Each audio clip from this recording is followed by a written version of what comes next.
ओम नमः श्री महावीराय नमः। श्री द्वादशांग श्रुत देव्यै नमः। आचार्य श्री आदि सागर महावीर कीर्ति सन्मति सागर गुरुभ्यो नमो नमः। आज बहुत सारे विषय हुए और समय की कमी है, इसलिए एक विषय जो दर्शन सार था इस पर तो मैं दीदी से अलग ही चर्चा करूंगा, इसलिए वो विषय तो मैं छोड़ ही देता हूं। दूसरा विषय था व्यक्ति और व्यक्तित्व पूजन। मुझे लगता है कि ये विषय थोड़ा सा विचार करने लायक था। मैं इसको यूं कहूं कि आचार्य समंतभद्र महाराज, जिनका नाम पंडित जी ने भी लिया नमश्री वर्धमानाय करके, मैं 26वें श्लोक की चर्चा कर रहा हूं। उन्होंने कहा न धर्मो धार्मिक बिना, धार्मिकों के बिना धर्म नहीं होता। तो जब धार्मिकों के बिना धर्म नहीं होगा तो धर्म होगा व्यक्तित्व और धार्मिक होगा व्यक्ति। तो क्या धार्मिक की पूजा नहीं होगी क्या? क्योंकि पात्रदान में धार्मिक व्यक्ति को पात्र माना गया है। संभवतया कई बार उसमें वो पात्रता ना हो, चरणानियोग की अपेक्षा पात्रता मानी और करणानियोग की अपेक्षा वो तत्त गुणस्थान ना भी हो, जैसे अभव्य मुनिराज, तो भी उनको पात्र माना गया है। एक और महत्व का विषय है कि यदि हमने व्यक्ति पूजा को जैन धर्म का अंग नहीं माना तो फिर महावीर पूजा, आदिनाथ पूजा, अजितनाथ पूजा वगैरह या ग्रंथों में एक एक तीर्थंकर का नाम लेकर के वंदना की जाती है। स्वयं कुंद कुंद महाराज का लेखक ने प्रमाण दिया, लेकिन वो भूल गए।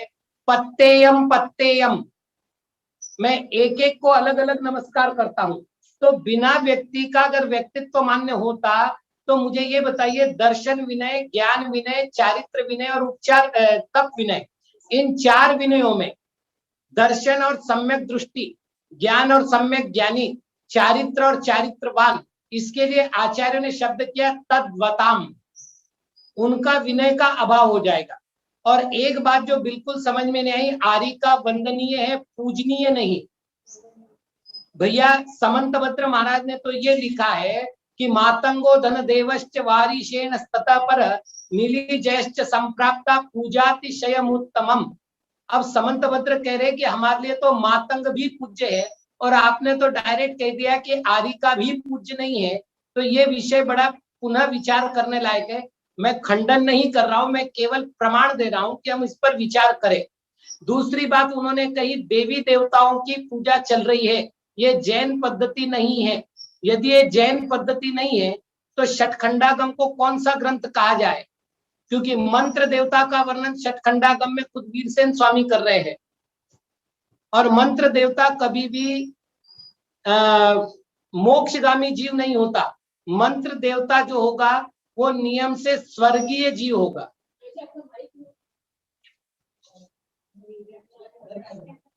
तो ये बात विचार करने लायक है, जिस पर और विचार करें। यदि सम्यक दृष्टि और सम्यक दर्शन दोनों पूज्य है, जैसा कि मैं दर्शन विनय के प्रकरण में बता चुका हूं, तो ये विषय भी उनको विचार करना चाहिए।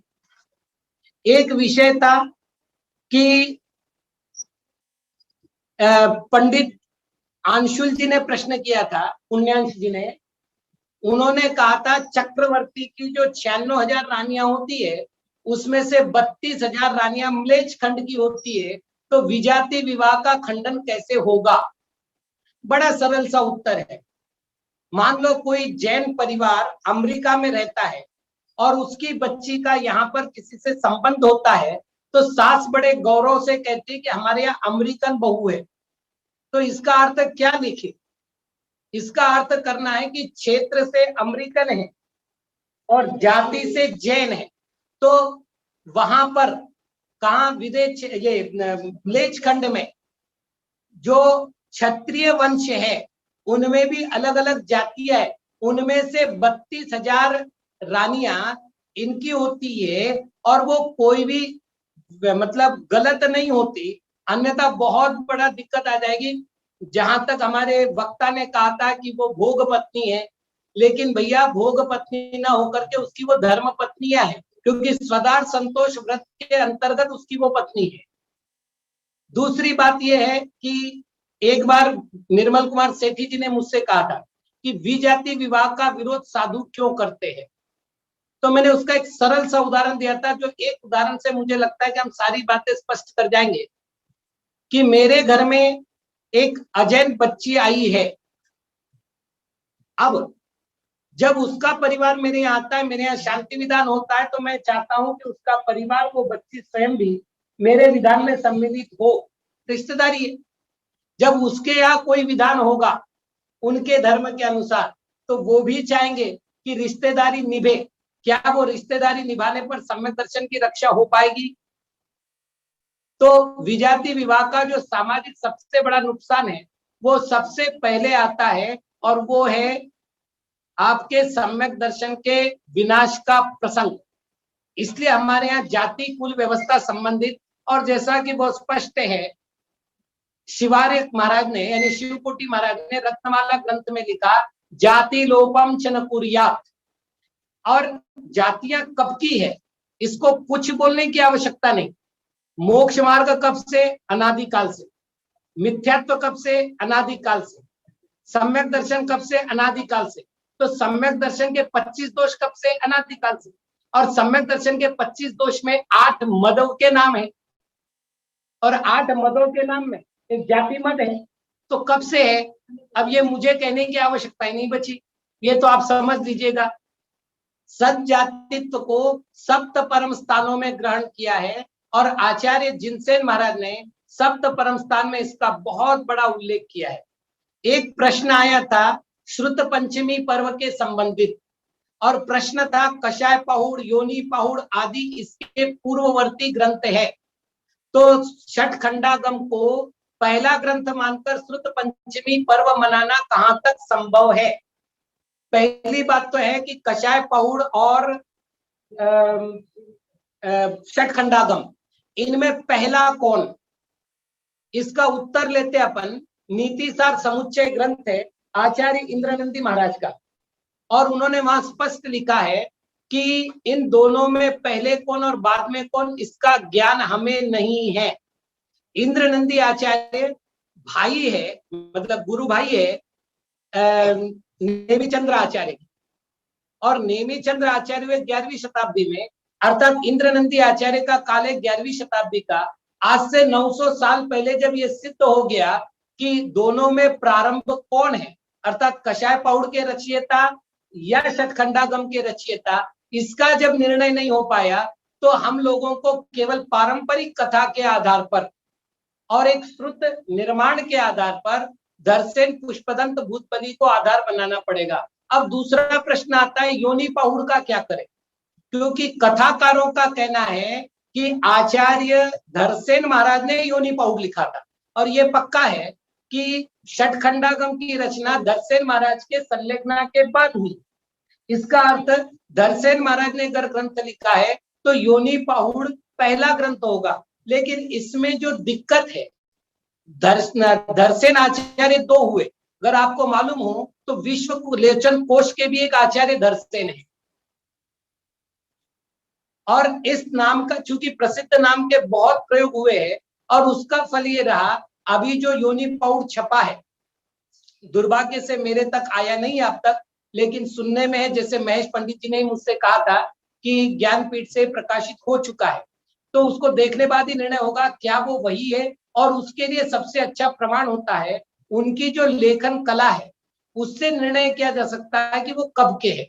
और निश्चित है कि धरसेन यदि लिखने के पात्र होते या लिखने की इच्छा करते, तो संभवतः उनको 2 शिष्यों को बुला करके पढ़ाने का समय लगाने की बजाय ग्रंथ लिखने में ज्यादा सुविधा होती। चलिए आगे, जो महत्व का विषय था उसमें कुछ प्रश्न और आए हैं कि धौला आदि में मंगलाचरण में जो पंच परमेष्ठी को नमस्कार किया गया है, तीर्थंकर आदि को क्यों नहीं? तो इसका कोई खास नहीं है। देखिए, जहां नमो जिनानम नमो ओही जिनानम आदि अनादि मंत्रों को नमस्कार किया गया है, वहां पर उन्होंने पदों को नमस्कार किया है। और जहां सादी मंत्रों में आया है, अर्थात सादी में नमस्कार हुए हैं, वहां पर परमेष्ठियों का नाम आया। जैसे अभी बात चली थी नमस्ते वर्धमानाय, और भी बात करते हैं तो कई सारे ऐसे मिल जाएंगे सभी ग्रंथों के मंगलाचरण कि कहीं आदिनाथ को नमस्कार है, कहीं अजितनाथ को नमस्कार है, कहीं महावीर को नमस्कार है इत्यादि। तो ये कोई विशिष्ट बात नहीं है। वापिस एक बात, अनादिगत कोई मंगल हो तो उसमें प्राय व्यक्तित्व को मंगल किया गया है, और जहां शादी की बात आई है वहां मूल रूप से व्यक्ति को नमस्कार किया गया है। तो नमो अरियंताणम व्यक्तित्व हो गया और नमो महावीराणम ये व्यक्ति हो गया। तो दोनों की दृष्टि से किया गया। अब महत्व का विषय जो बड़ा सारा प्रश्न है, श्रमणाचार में अंतरजातीय विवाह का क्या प्रभाव पड़ता है। प्रश्न बड़ा मजेदार है, मुझे खुद को उस समय हंसी आ रही थी कि प्रश्न कितना सोच के किया है।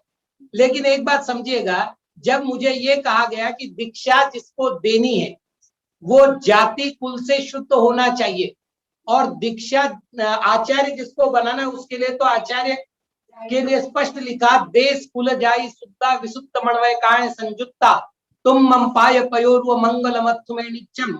वहां पर एकदम स्पष्ट किया गया कि जाति कुल से शुद्ध होगा।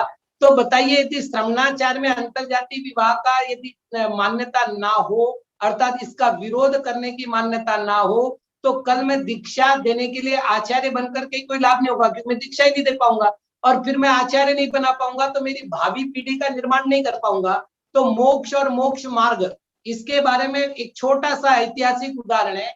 आचार्य शांतिसागर महाराज के कुल परंपरा को लेकर के उन पर आरोप लगाया गया। उसके समाधान के लिए लगभग 2 महीने सुमेरचंद दिवाकर भोज, शेमनेवाड़ी, बेड़कीहाल, एरनाल आदि गांवों में घूमे और पूरे 7 पीढ़ियां निकालकर चार्य चक्रवर्ती में उन्होंने प्रकाशित की और ये कहा इनकी 7 पीढ़ियां शुद्ध है। तो कई सारी बातें श्रमणाचार पर डायरेक्ट प्रभाव पड़ता ही है, क्योंकि श्रावक से ही एक सत श्रावक ही एक समीचीन श्रमण बनता है। तो कुल मिलाकर आज के जितने विषय थे, मुझे लगता है कि मैंने उस पर बोला है। केवल एक विषय है जो श्रुत देवता, श्रुत जिनवानी और सरस्वती, इनके विषय में क्या होना चाहिए आकार के संबंधित। तो इसके विषय में तो संघाचार्य की बजाय प्रतिष्ठाचार्य ही भली भांति बता सकते हैं। तो इस विषय को हम जो है महेश पंडित जी के ऊपर छोड़ देते हैं, वो ही इसको ठीक से बता सकेंगे कि इसका क्या करना चाहिए। तो मेरे दृष्टि में ये प्रश्न जितने थे, मैंने प्रयत्न किया है कि इन प्रश्नों पर अपना समाधान करूं। यदि और कोई प्रश्न हो तो बताया जाए, वरना आज जो संगोष्ठी हुई, थोड़ी सी आयोजक ये ध्यान रखिए, जब हमने पहले आलेख मंगाए है तो विषय के अनुरूप आलेख है कि नहीं, और वापिस करके यदि हम उनसे आलेख का संशोधन कराते तो विद्वान को लगेगा कि हमारे यहाँ पर अभिनय नहीं हुआ है, अन्यथा उनको लगेगा कि हमारे यहाँ अभिनय किया जा रहा है, लेखक कम है। तो हम उनको अच्छी तरह जोड़े ताकि भविष्य में हम उनका उस सामर्थ्य का उपयोग कर सके। और इस कार्यक्रम को संचालन करने वाले भारतवर्षीय दिगंबर जैन आगम मार्गी विद्वत संघ को बहुत बहुत बहुत आशीर्वाद। ओम नमः।